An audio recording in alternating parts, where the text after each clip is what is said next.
What did life look like for the poor in Victorian London? Picture the richest city on earth, capital of a global empire. Its wealth built on factories, on flourishing trade, on iron and steam, and the labor of an empire's global reach. Now picture the other side of London. Imagine a single room, cramped, dark, dirty, shared by a family or two, and even sometimes lodgers if space permitted it. A single water pump shared by an entire street. A small child, already awake, already working, even before the sun has fully risen. This was daily life for roughly a third of Londoners, in the shadow of the richest empire on the planet. The poor in London mostly lived in old, run-down neighborhoods, nicknamed Rookeries, after the noisy, crowded nests that rooks build together in a single tree. Fitting, because that's basically what these houses became. Rookeries weren't anything special. They were just ordinary old houses that a landlord had carved up into as many rentable rooms as he could physically fit. The more walls he built, the more rent he collected. And nobody was checking or regulating anything. A house that used to hold a single family might now hold 10 or more. One family is crammed into each room, sometimes even with a lodger or two sleeping right there on the same floor, because even that could be rented out. None of these rooms had running water. Everyone on the street shared one pump, and water was carried home by hand, bucket by bucket. A single pump could serve up to 20 houses in these neighborhoods, and it wasn't even running constantly. Private water companies only turned the pumps on for a few hours a day, sometimes just every other day. So families had to fill every container they owned during that window or go without until the next one. Toilets were shared too, and at a truly absurd ratio. A single outdoor toilet might serve up to 300 people. Feel free to do the math on that for a second. There were also no drains or sewer pipes to carry that waste away anywhere. So when a privy overflowed, it just stayed there, pooling in the same courtyard everyone in the building walked through every single day. Like some horrible shared houseplant nobody wanted to water. And this wasn't some secret, whispered about misery nobody knew about either.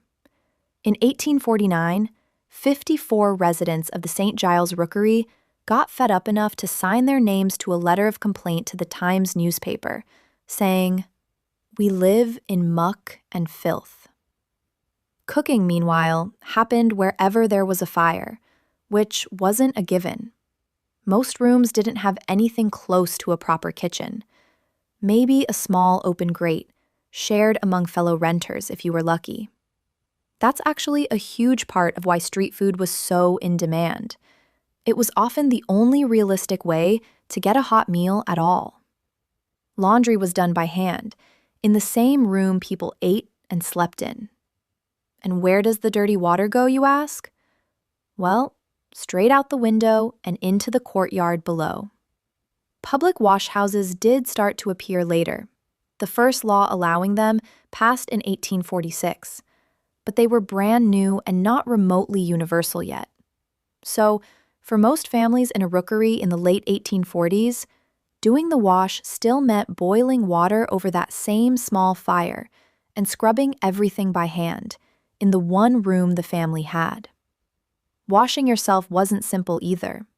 Soap was taxed by the government until 1853, which kept it genuinely expensive for a poor household.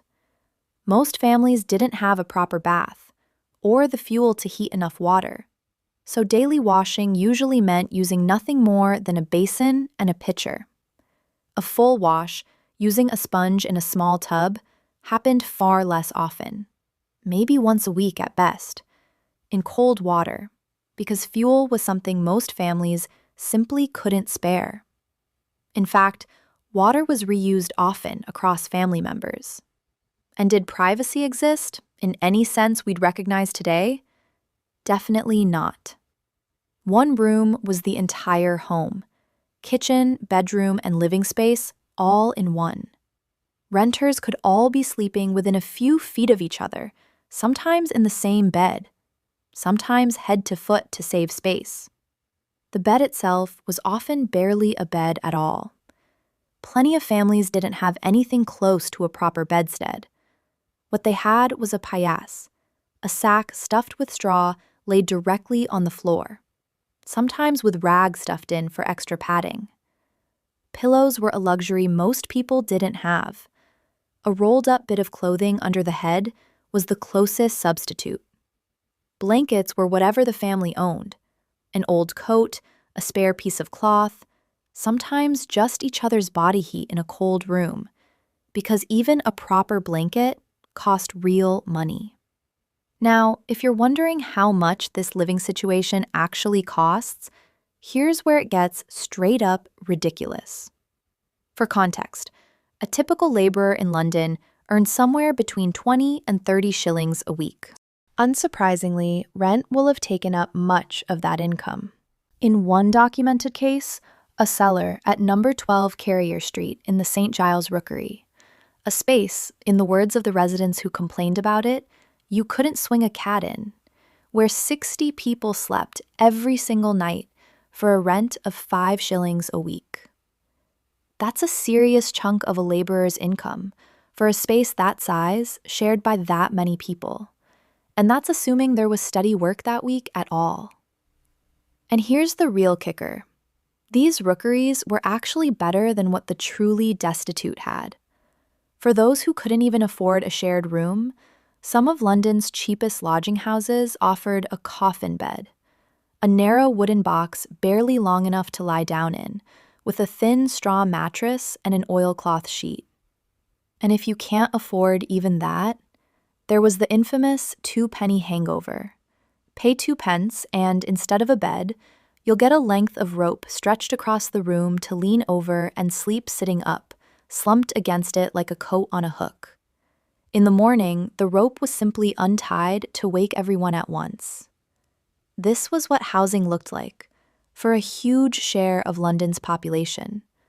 One room if you were fortunate, a shared bed or a rented patch of floor if you weren't, and a rope if you had nothing left at all. If you want more content like this, real history about ordinary people told straight, no sugarcoating, please subscribe and hit like. It genuinely helps my channel more than you'd think, and it means I can keep digging up stories like this one. Since most rooms had no real kitchen, as we covered in the last section, meals at home were simple by necessity. Bread, potatoes, cheese when there was money for it, and gruel, a thin boiled porridge cooked with only water and a fire. Aside from those basics, people bought food on the street. Costmongers, or street sellers, bought fruit, vegetables, and fish wholesale each morning and resold them from a barrow or basket, walking the streets and shouting their prices at the top of their lungs. There were an estimated 30,000 to 45,000 of these costmongers working the city. An entire economy built on buying low at dawn and yelling about it by breakfast. Street food was sold everywhere. A baked potato served hot with salt, pepper, and butter doubled as dinner and a hand warmer in one. Genuinely one of the more efficient inventions of Victorian poverty.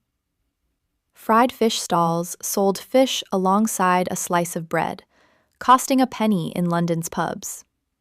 Sprats, a small, cheap fish sold only for about 10 weeks starting in November, got eaten daily by poor families for that entire stretch, because for 10 weeks a year, they were the closest thing to a treat on the menu.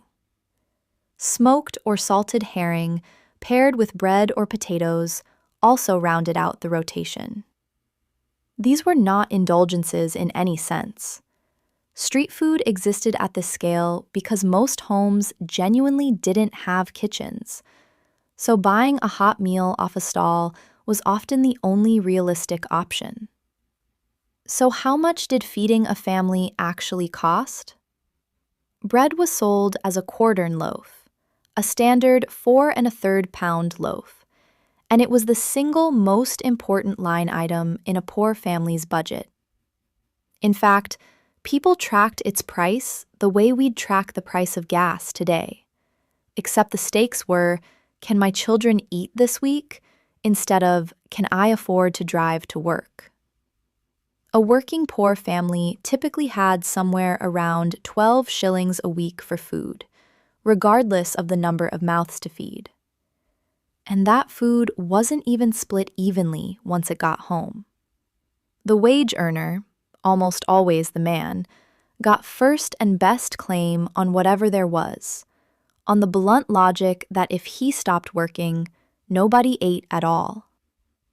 Women and children got what was left, which is exactly as grim as it sounds. As for drink, clean water was hard to come by and often actively dangerous.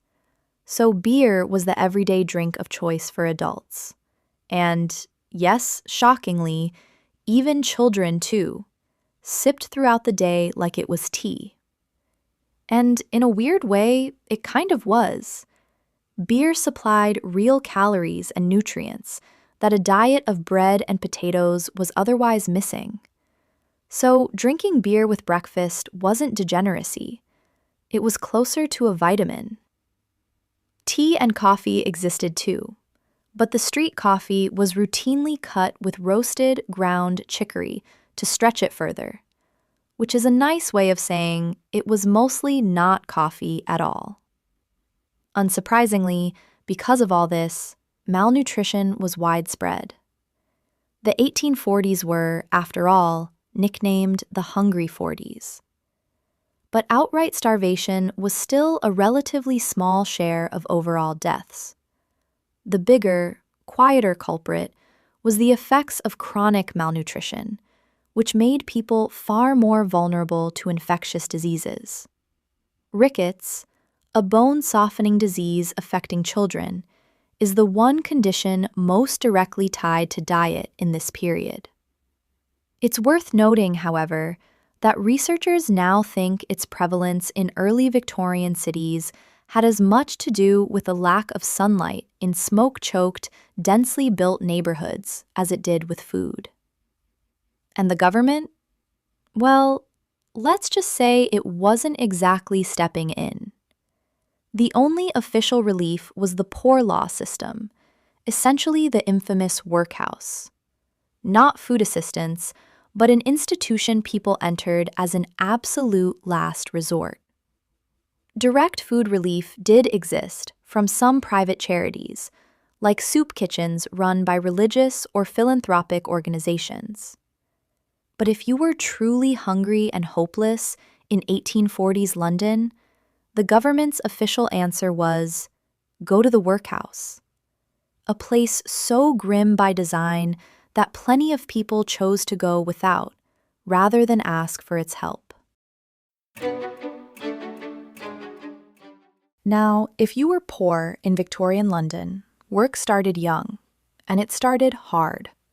Chimney sweeping is one you've probably heard of.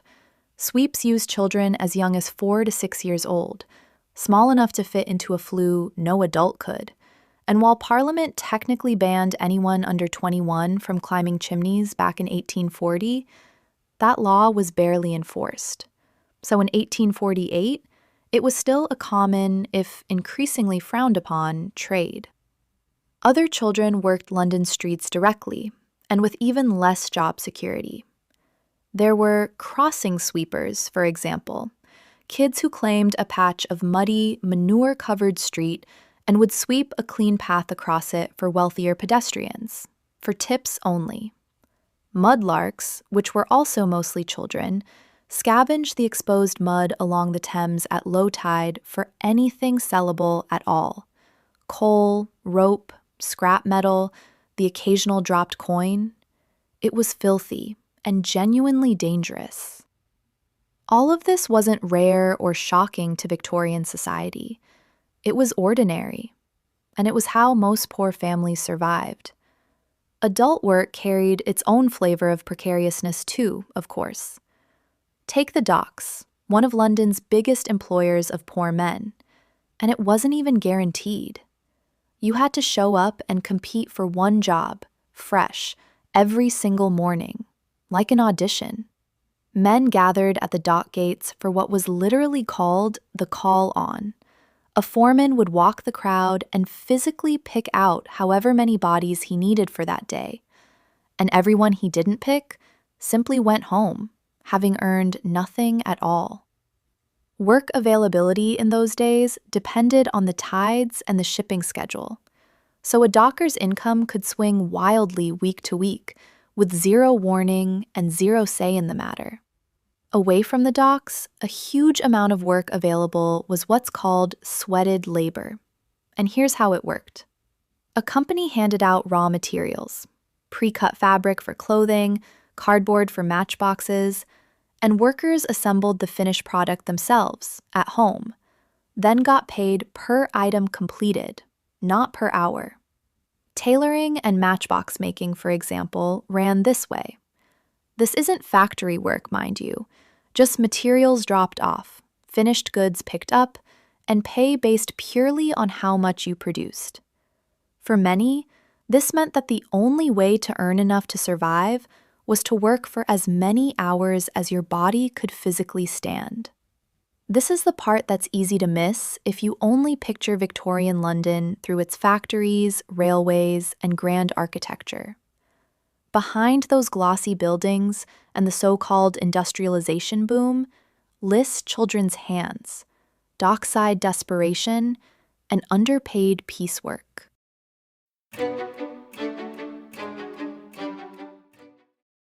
There was no public healthcare system in Victorian London. If you were wealthy, you paid a doctor to come to your house. If you were poor, your options were much thinner, much less pleasant, and occasionally involved gold-plated opium, which we'll get to.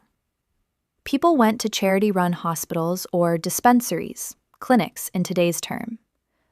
London had roughly 35 general dispensaries by mid-century, offering free or low-cost treatment to the poor, either on-site or with practitioners visiting patients at home, and some required a small weekly subscription to use. Charity hospitals took in long-term patients. But here's the sad part about Victorian-era medical practices. Nobody yet understood that germs caused infection. Hospitals ran on the bad air theory of disease instead, which meant a crowded hospital ward was just as likely to make you sicker as to cure you. For anything short of a hospital visit, people mostly just treated themselves. And this is where it gets a bit wild. Laudanum, a tincture of opium, was sold over the counter by any chemist with zero restriction whatsoever, and handed out for everything from an adult's toothache to an actual crying infant. It was genuinely that unregulated and common, across every social class. Rich and poor alike were dosing themselves with opium on the regular. It was often sold as a small pill with a color coating on the outside, similar to how a modern pill might be coated so it's easier to swallow or taste better. For a poor buyer, that coating was just plain varnish. For a wealthy buyer, the same pill would be coated in real silver. For the very wealthy, it was even coated in actual gold. Same drug, same effect once you swallowed it. The only difference was a thin, decorative shell on the outside, priced according to how much you could afford to spend on packaging alone. Beyond laudanum, the poor also had a thriving market of quack cures and patent medicines, remedies sold with enormous confidence and zero actual evidence, often on a no-cure, no-pay basis, which sounds fair until you realize how easy it is to claim your fake tonic cured someone who was never that sick to begin with. Some quacks got seriously rich this way. One of the most notorious, John St. John Long, made a fortune claiming his liniment and vapor treatments could cure tuberculosis. He died of tuberculosis himself at 36, which is either the universe's driest joke or exactly what you'd expect, depending on how charitable you're feeling toward con artists. And if all of this failed, if illness, injury, or simply not being able to work anymore left a family with nothing, the only formal government safety net was, again, the poor law or the workhouse. But what about education? Did kids go to school? Education worked in a similarly patchwork, make-it-up-as-you-go way. There was no free, compulsory public schooling yet. That was still decades off. For London's poorest children, the main option, starting right around this period, was the Ragged School, or free charity schools, formally organized into a union in 1844, teaching reading, writing, arithmetic, and religious instruction, often literally held in stables, lofts, or railway arches, because beggars, quite literally in this case, couldn't be choosers. Some charities even handed out food and basic clothing alongside the lessons. Charles Dickens actually visited one of these, the Field Lane Ragged School, in 1843, and it's part of what inspired him to write A Christmas Carol the following year. So, if you've ever watched a Christmas Carol adaptation, you've got a Ragged School partly to thank for it. Literacy itself was real, but far from universal. In the 1830s, roughly 60% of English men and under half of English women could read. And nobody was legally required to educate a child at all until it became mandatory decades later. So healthcare, in practice, meant charity, self-medication, or doing without. Education, too, meant charity, or doing without. And if everything else failed at once, there was, of course, the workhouse.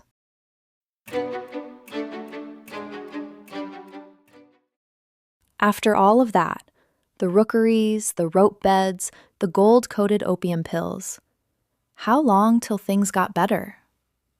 Here's the honest answer. Not fast enough for most of the people who lived in that generation. Let's start with bread, since it was the one thing every poor household's budget revolved around.